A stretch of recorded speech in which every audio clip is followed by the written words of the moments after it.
कि स्मृति ईरानी अमेठी से 1 लाख से ज़्यादा वोटों से चुनाव हार गईं। एक बहुत बड़ा कारण हम आपको बताएंगे। पर दर परत अमेठी से स्मृति ईरानी के हारने के 8-10 बड़े कारण हम आपको बताने जा रहे हैं। हमारे साथ अमेठी से जन्मभूमि टुडे के संपादक मौजूद हैं। इनसे आज चर्चा करेंगे कि आखिर क्या वजह थी कि स्मृति ईरानी जिस काम को लेकर, मोदी सरकार की योजनाओं को लेकर, परियोजनाओं को लेकर पूरे अमेठी में चुनाव में डंका पीटती थी, आखिर क्या वजह हुई जिससे अमेठी ने सिरे से स्मृति ईरानी को नकार दिया। तो क्या है पूरा चर्चा, आइए देखते हैं। स्मृति ईरानी 1,30,000 वोटों से चुनाव हार चुकी हैं अमेठी से। अमेठी से ही इस समय मौजूद है हमारे साथ रामधारी यादव जी। रामधारी यादव जी से जानेंगे कि क्या कारण रहे स्मृति ईरानी के चुनाव हारने के। जी रामधारी जी, नमस्कार आपका। देखिए आलोक जी, चर्चा में शामिल करने के लिए बहुत बहुत धन्यवाद। दरअसल ये लोकसभा चुनाव अपने आप में एक अलग चुनाव रहा, चूंकि एग्जिट पोल के जो नतीजे आए उस समय खुशी एक अलग थी लोगों की। और उत्तर प्रदेश को लेके जैसे कि डी भारत खबर और जन्मभूमि टुडे 35 से लेके 37 सीटों के इंडिया गठबंधन के वही हुए। और हम लोगों ने अमेठी को कहा भी था कि अमेठी बीजेपी हारेगी, और वैसे ही हुआ। तो अगर हम बात करें कि उनके हारने की, तो उनके हारने की वजह ये रही कि जब से शर्मा मैदान में आए तो स्मृति ईरानी को ये लगा कि ये कैंडिडेट हल्का है। उन्होंने उस तरीके से उनको डिफेंड नहीं किया, पहली चीज। दूसरी चीज, जब तक वो सरकार में रही वो लोगों के बीच में नहीं जाती थी और लोगों के बीच में नहीं रही, उसका नतीजा ये रहा कि जो है वो चुनाव हारी है। जी आलोक जी। अमेठी के नागरिकों से एक बार मेरी बात हुई थी, तो अमेठी के लोगों का एक बात कहना था कि हमारी नाराजगी 2019 में राहुल गांधी को लेकर नाराजगी जरूर थी, लेकिन गांधी परिवार आज भी हमारे दिल में बसता है। स्मृति ईरानी जब से मंत्री बनी है या जब से राजनीति में आई हैं, ऐसा लगता है कि इनको राजनीति में सिर्फ गांधी परिवार को गाली देने के लिए लाया गया। तो बहुत सारे ऐसे बयान थे जो नेहरू से लेकर इंदिरा गांधी तक स्मृति ईरानी ने गांधी परिवार के खिलाफ दिए। जाहिर सी बात है लोग जी कि स्मृति ईरानी ने हमेशा जो है आलोचना के अलावा अमेठी के विकास की बात शायद बहुत कम की थी। उसकी यही वजह रही कि जो है चुनाव हारी। वही हाल लखनऊ के मोहनलालगंज के केंद्रीय मंत्री कौशल किशोर का था। उनका 2-3 वीडियो ऐसा वायरल हुआ जहां पर कौशल किशोर को ये कहते सुना गया कि ठीक है, जाओ हरवा देना, हम तुम्हारे वोट से ही केवल नहीं जीते, हमारे पास बहुत सारी चीजें हैं। ऐसे डांटते और डपटते हुए अपने कार्यकर्ताओं को, अपने लोगों को सुना गया था इस चुनाव में। चूंकि वो घमंड आ गया था कि वो सांसद थे और मंत्री थे, उनकी वाइफ जो विधायक थी, और उसका नतीजा ये रहा कि आर.के. चौधरी जो मूल निवासी फैजाबाद के हैं और वहां जाके वो चुनाव जीत जाते हैं, तो ये अपने आप में हल्की बात नहीं थी। और अजय कुमार लल्लू, अजय सिंह जी फैजाबाद से समाजवादी पार्टी की बड़ी जीत हुई है। हाँ, वही कि फैजाबाद जैसी जगह जहां पर पूरी बीजेपी केंद्र से लेकर राज्य तक प्रधान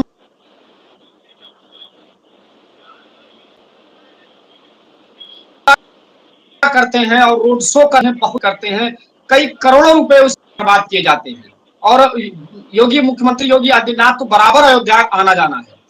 बावजूद इसके अगर अयोध्या जैसी सीट को हार जाना, फैजाबाद जैसी सीट को हार जाना, तो ये बीजेपी को अपने आप में मंथन करने की जरूरत है। क्योंकि अयोध्या के ऊपर ही पूरा चुनाव लड़ा गया था। अयोध्या की विकास की गाथा हर जगह लगाई गई थी, और अभी मंदिर बना तो लोगों को वहां पे दर्शन कराने और सब चीजों को लेके करा गया। तो अगर अयोध्या जैसी जगह को बीजेपी ने चुनाव हारा है तो बहुत ज्यादा मंथन करने की जरूरत है, और इसको सोचने की भी जरूरत है बीजेपी को कि ऐसा क्यों हुआ कि हमने यहाँ पर विकास किया, यहाँ पे बहुत सारी चीजें की, बावजूद इसके हम चुनाव हारते हैं। तो ये बहुत सोचने वाली बात होगी। और वहीं पर लखीमपुर खीरी से अजय मिश्रा टोनी चुनाव हार गए। अजय मिश्रा टोनी का भी घमंड सातवें आसमान पे था। उन्होंने पिछली बार किसानों पे जो है अभी गाड़ी चला दी थी उसके लड़के ने, और इसके बाद बावजूद वो इस्तीफा नहीं दे रहे थे, और कई ऐसी घटनाएं हुई जो उनकी ये पुख्ता करता है कि अजय मिश्रा टोनी भी घमंड से भरे हुए नेता थे, और उसकी वजह उसका जवाब जनता ने उनको भी दिया। तो इस तरीके के जो मंत्री रहे हैं उनके वो चुनाव हारे हैं, तो ये अपने आप में उनको सोचने का विषय तो जरूर है। जी आलोक जी। राम जी, जो अभी तक नतीजे आए हैं उससे ये साफ हो गया है कि बीजेपी को पूर्ण बहुमत तो नहीं मिल रहा है। अगर एनडीए की बात करें तो पूर्ण बहुमत में है, सरकार बना लेंगे, लेकिन चंद्रबाबू और नायडू और नीतीश कुमार अगर ये दो खिसके तो मुसीबत में आ जाएगी मोदी सरकार। क्या कहेंगे? खिसके नहीं आलोक जी, खिसके नहीं। अभी जो सूत्रों से खबर मिल रही है कि नीतीश बाबू को डिप्टी पीएम बनाने की चर्चा चल रही है, वहीं चंद्रबाबू नायडू को भी भारी भरकम मंत्रालय की भी चर्चा चल रही है, और ये दोनों लोग जो एनडीए के सबसे बड़े घटक दल हैं, इनसे बड़ा घटक दल कोई नहीं है एनडीए में। तो इतने बड़े घटक दल अगर एनडीए से आते हैं तो जाहिर सी बात है कि एनडीए को सरकार बनाने में बड़ी मुश्किल होने वाली है, और ये आसान राह नहीं दिख रही है, क्योंकि नीतीश बाबू अपनी छवि सुधारेंगे। जो उनकी छवि है कि ये कहते सेकुलर नेता की जो छवि है उनकी, वो अपनी छवि सुधारेंगे, और चंद्रबाबू नायडू पहले से ही समाजवादी नेता रहे हैं, तो जाहिर सी बात है कि ये लोग शिफ्ट करने की कोशिश कर रहे हैं, और ऐसी चर्चाएं भी चलने लगी हैं, मीडिया में खबरें भी चलने लगी हैं कि वो जो है वो लोगों को मनाने के और बातचीत पहले से तय हो चुकी है, या इस तरीके की चर्चाएं चल रही हैं। हालांकि अभी रिजल्ट आने के बाद ही सारी चीजें कंफर्म हो पाएंगी। जी आलोक जी। जी राम जी, सबसे बड़ा सवाल यह है कि उत्तर प्रदेश में आप इसे बीजेपी की हार कह सकते हैं, तो ये हार जो है योगी की है या मोदी की? जाहिर सी बात है योगी मोदी दोनों लोगों को जिम्मेदारी इसमें लेनी होगी, और दोनों लोगों को जिम्मेदारी बनती भी है, क्योंकि माननीय प्रधानमंत्री जी भी बनारस के रहने वाले, बनारस से जो है चुनाव लड़े, सांसद रहे, और यहाँ के निवासी के तौर पे अपने आप को प्रोजेक्ट किए, और वो काफी बनारस आए, अयोध्या आए। बावजूद इसके अगर इस तरीके की पार्टी की स्थिति बनती है, क्योंकि पूर्वांचल में ही ये स्थिति बनी है, ज्यादातर पूर्वांचल की सीटें अफजाल अंसारी, घोसी, यहाँ अंबेडकर नगर में लालजी वर्मा का जीतना।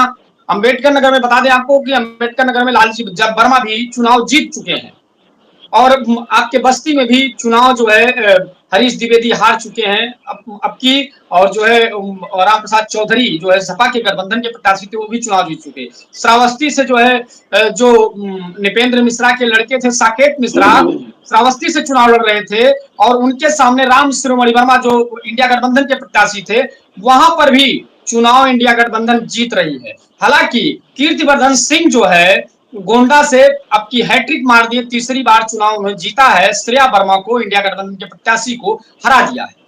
लेकिन चर्चा वही है कि अगर प्रधानमंत्री, रक्षा मंत्री और कई बड़े ऐसे मंत्री, बगल में आपके पंकज चौधरी जो ओबीसी के बड़े चेहरा, हालांकि वो चुनाव जीत गए हैं महाराजगंज से, लेकिन इस तरीके से कई बड़े चेहरे रहे, और जो है सीएम योगी पूर्वांचल के रहने वाले हैं, और चुनाव पूर्वांचल में ही हारना, जाहिर सी बात है कुछ न कुछ इसमें बीजेपी को मंथन करने की जरूरत है, और मंथन करना चाहिए, क्योंकि अयोध्या जैसी इस सीट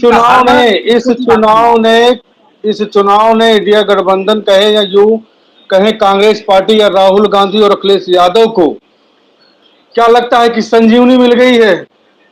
जाहिर सी बात है कि सरकार बनना न बनना एक अलग विषय है, लेकिन अगर इन दोनों नेताओं ने जिस मोटिव के साथ में चुनाव लड़ा, और जाहिर सी बात है कि जनता ने इनकी बातों को समझा, तब ये मैंडेट दे रहा है, और जनता ने अगर समझा है तो ये जाहिर सी बात है कि इन दोनों नेताओं को संजीवनी मिली है, और मजबूत विपक्ष के तौर पर खड़ा हुआ है। सरकार बनना न बनना एक अलग विषय है, लेकिन इंडिया गठबंधन जो है एक मजबूत विपक्ष के तौर में भी बनेगा। सरकार बनाना अभी फिलहाल कल का विषय है, परसों का विषय है कि इस पे किस तरीके से वो लोग ट्रैक करते हैं, कैसे अपने पाले में किसको लाते हैं।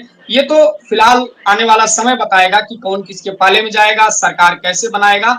जो मीडिया में रिपोर्ट्स और खबरें चल रही हैं चंद्रबाबू नायडू और नीतीश कुमार को लेकर, वो अपने आप में अहम मानी जा रही, क्योंकि नीतीश कुमार का पाला बदलना आज की नई बात नहीं।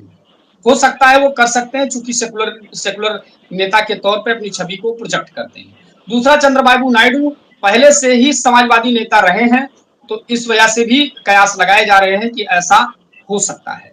बाकी क्या होता है ये तो अभी आने वाला वक्त और समय बताएगा कि स्थितियां क्या बनती हैं और कौन अभी आगे सीटें कितना किसकी बनती हैं। फिलहाल ये समय बताएगा। लेकिन जो जन्मभूमि टुडे का और दी भारत खबर का सर्वे था, हम लोगों ने आज के 4 दिन पहले इसको बता दिया था कि यूपी में हम जो बता रहे हैं वो पुख्ता खबर है कि 33 से लेके 37 सीटें इंडिया गठबंधन की आएंगी। तो मुझे लगता है कि हम लोगों का सर्वे जो है सटीक हुआ है। बिल्कुल, हमने जो आकलन दिया था किसी भी एग्जिट पोल पर, ये आकलन, ये सर्वे कहीं आप नहीं देख सकते। हमने जो आकलन दिया था, हाँ सीटें बढ़ी हैं, सीटें बढ़ी हैं इंडिया गठबंधन की, हमने कम नहीं दिखाया था। जहां बाकी चैनल 6 सीट, 12 सीट, 11 सीट दिखा रहे थे, हमने सही सटीक नहीं, जो है जाहिर सी बात है किया कि था। हम लोगों ने इंडिया गठबंधन के सर्वे को 265 से लेके 85 तक बताया था। और यूपी में ये चीजें जो हमारे सर्वे थे, हमारी चीजें थी, हम लोगों ने 265 से लेके 285 बताया था इंडिया गठबंधन के लिए। तो ऐसा किसी ने दिखाया नहीं था। ये हम लोगों के अपने खुद के लोगों के जानकारी और लोगों से मिलना जुलना, हमारा खुद का क्षेत्र में घूमना और लोगों से इनपुट लेना, और किस तरीके से हम लोग ऑनलाइन और डिजिटल प्लेटफॉर्म से इस चीज को एक्सेस किए, ये सारी जानकारी मिली, जो हम लोगों के सामने इस बात को आज के 4 दिन पहले ही रख दिए थे। जी आलोक जी। जी राम जी, आप हमारे साथ चर्चा में आए, आपका बहुत बहुत धन्यवाद। बने रहिए डी भारत खबर के साथ। मिलेंगे एक नई खबर के साथ। जय हिंद, जय भारत।